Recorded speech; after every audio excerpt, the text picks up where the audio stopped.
Hi friends, ఇంకొక రోజులో July 2న England తో సెకండ్ టెస్ట్ ఎడ్జ్బాస్టన్ లో జరగనుంది. అయితే ఈ మ్యాచ్ లో నితీష్ కుమార్ రెడ్డి ఖచ్చితంగా ఆడే అవకాశం ఉంది. ఎందుకంటే ఫస్ట్ టెస్ట్ లో మన వాళ్ళు 5 సెంచరీస్ చేసినా ఓడిపోయారు. దానికి కారణం ఏమిటంటే టాప్ ఆర్డర్, మిడిల్ ఆర్డర్ బాగా ఆడినప్పటికీ లోవర్ ఆర్డర్ 2 ఇన్నింగ్స్ లోనే అస్సలు బాగా ఆడలేదు. లోవర్ ఆర్డర్ లో ఆడిన శార్దుల్ ఠాకూర్, కరుణ్ నాయర్ ఇద్దరూ కూడా విఫలమయ్యారు. కాబట్టి శార్దుల్ ఠాకూర్ ప్లేస్ లో నితీష్ కుమార్ రెడ్డి ఆడే అవకాశం ఉంది.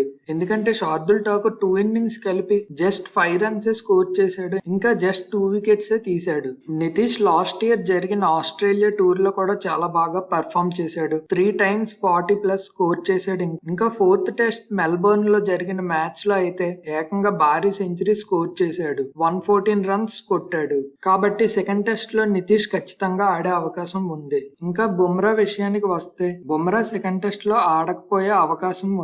ఎందుకంటే బుమ్రాకి ఇంజ్యూరీ కన్సర్న్స్ ఉన్నాయి. కాబట్టి వర్క్ లోడ్ ని దృష్టిలో పెట్టుకొని బుమ్రాకి మ్యాచ్ రెస్ట్ ఇచ్చి థర్డ్ టెస్ట్ లార్డ్స్ లో జరగబోతున్న మ్యాచ్ లో ఆడించే అవకాశం ఉంది. బుమ్రా ప్లేస్ లో హర్షదీప్ సింగ్ ఆడే అవకాశం ఉంది. సెకండ్ టెస్ట్ లో మనం గెలవాలంటే టాప్ ఆర్డర్ తో పాటు లోవర్ ఆర్డర్ కూడా బాగా పర్ఫామ్ చేసి బౌలర్స్ కూడా మంచి పర్ఫార్మెన్స్ అందించాలి. అప్పుడు ఇంగ్లాండ్ తో ఖచ్చితంగా మనమే గెలుస్తాము.